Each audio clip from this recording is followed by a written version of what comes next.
বিশ্বনবী হযরত মুহাম্মদ সাল্লাল্লাহু আলাইহি সাল্লাম বলছেন যে কিয়ামতের আগে হারজ বেশি বাড়বে। হারজ সাহাবায়ে কেরাম রাদিয়াল্লাহু তাআলা আনহু তারা জিজ্ঞাসা করলেন, ইয়া রাসূলুল্লাহ মান হারজ, হারজ কি? তো রাসূল সাল্লাল্লাহু আলাইহি সাল্লাম বললেন যে হারজ হলো হত্যা। কিয়ামতের পূর্বে হত্যা বেশি বাড়বে।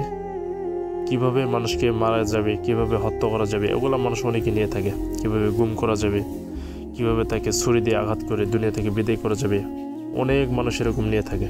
এটা কিয়ামতের আলামত। দেখেন বর্তমানে পরিস্থিতিতে হত্যা বেশি বাড়ছে।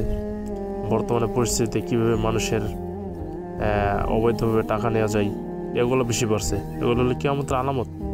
তো প্রিয় ভাইরা, এগুলো থেকে আমাদেরকে ফিরে আসতে হবে। তো আল্লাহ তাআলা বলছেন যে আমি আল্লাহ তাআলা মানুষকে সর্বশ্রেষ্ঠ জাতি হিসেবে সৃষ্টি করছি।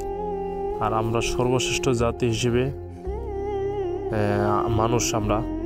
তো আমরা যদি এই নিকৃষ্ট কাজ করি তাহলে তো এটা হারাম, কবিরা গুনাহ। তো এই গুনাহ আল্লাহ তাআলা মাফ করবে না। আপনি আপনার জন্য একজন মানুষ যদি মারা যায়, আপনি যে একজন মানুষকে হত্যা করেন বিনা দোষে বিনা কারণে, তাহলে তো অবশ্যই আল্লাহ তাআলা আপনাকে ছাড় দেবে না। কাল কিয়ামতের ময়দানে আপনাকে মানুষের সম্মুখে আপনাকে কিয়ামতের ময়দানে আপনাকে বিচার ফয়সালা করে দিবেন।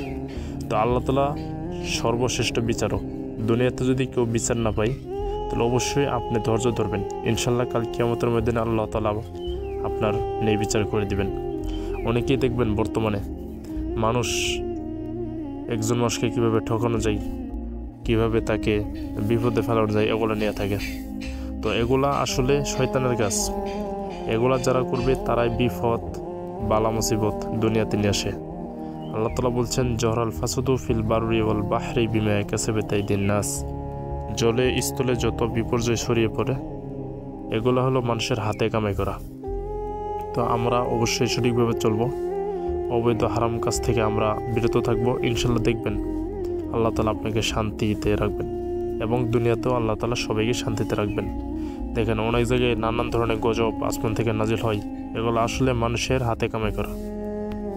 তো প্রিয় ভাইরা, অবশ্যই এর থেকে ফিরে আসতে হবে।